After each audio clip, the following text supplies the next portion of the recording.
బాపనాచార్యుల స్వగృహం శ్రీపాద శ్రీవల్లభ బాపనాచార్యుల దేవాలయం ఆధ్వర్యంలో లోక కళ్యాణార్థం పిఠాపురంలో మహాచండీ యాగం కార్యక్రమం నిర్వహించారు. ముందుగా దత్త జయంతిని పురస్కరించుకుని దత్తాత్రేయ స్వామివారికి ప్రత్యేక పూజలు అభిషేకాలు నిర్వహించారు. అనంతరం మహాచండీ యాగ కార్యక్రమాన్ని పండితులు ప్రారంభించారు. ఈ మహాచండీ యాగంలో వేలాదిగా భక్తులు పాల్గొని యాగాన్ని నిర్వహించారు. అనంతరం భారీ అన్నదాన కార్యక్రమాన్ని నిర్వహించారు.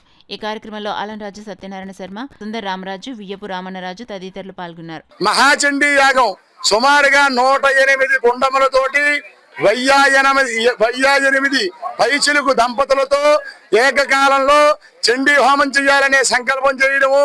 అలాగే స్వామివారికి గత 2 రోజుల బట్టి కూడా సవితృగాఢగ యాగం, సవితృగాఢగ చైన పుణ్యఫల భరద్వాజ ఋషిగోత్ర సంభవ పిఠాపురంలో శ్రీపాద స్వామి వారి జన్మించడానికి కారణమైనటువంటి సవితృగాఢగ యాగాన్ని గత 2 సంవత్సరాలుగా వైభవంగా శ్రీపాద బాపనార్య గృహం తరపున నిర్వహించడము.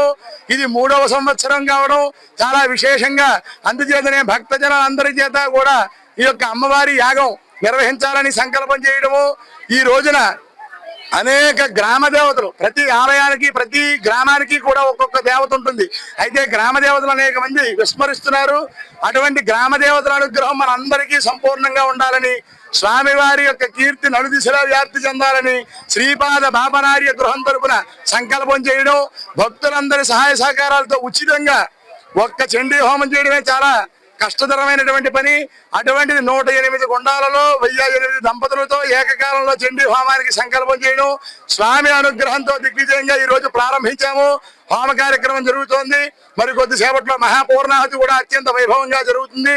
అందరి చేత కూడా అన్ని ద్రవ్యాలు వేయించాలనే సంకల్పంతో అందరూ పాల్గొనాలని, లోకం సుభిక్షంగా ఉండాలని, విశ్వశాంతి కోరుతూ ఈ యాగాన్ని శ్రీపాద బాపనార్య గృహం తరపున బాపనార్య వారి ఆలయం తరపున ఇక్కడ చండీ హోమం నిర్వహించడం జరుగుతోంది. అలాగే సవితృగాటక మహాయాగము, దత్త సప్తాహ మహోత్సవాలు, దత్త హారతులు విశేషంగా బాపనార్య గృహంలో జరుగుతున్నవి. ప్రతిరోజు కూడా అఖండ నామ సంకీర్తన, అందరికీ కూడా భోజనం, అందరికీ కూడా అన్నప్రసాదం ప్రతిరోజు కూడా ఎప్పటి నుంచో నిర్వహిస్తూ ఉన్నారు. ప్రతిరోజు పల్లకి సేవ, అభిషేకం ఇత్యాది ఎన్నో కార్యక్రమాలు వైభవంగా, అనఘాష్టమి వ్రతములు, పౌర్ణమికి చండీ హోమం, రుద్రహోమం, గణపతి హోమం ఇత్యాది అనేక హోమ కార్యక్రమాలన్నీ కూడా బాపనార్య గృహంలో నిర్విఘ్నంగా నిరాటంకంగా స్వామివారి అనుగ్రహంతో జరుగుతున్నది. కావున 50 మంది కూడా ఈ జరిగే కార్యక్రమాల్లో పాల్గొని, ఇక రాబోయే రోజుల్లో జరిగే కార్యక్రమాల్లో 50 మంది పాల్గొని స్వామివారి అనుగ్రహ ఆశీస్సులు పొందుతారని కోరుతున్నాం.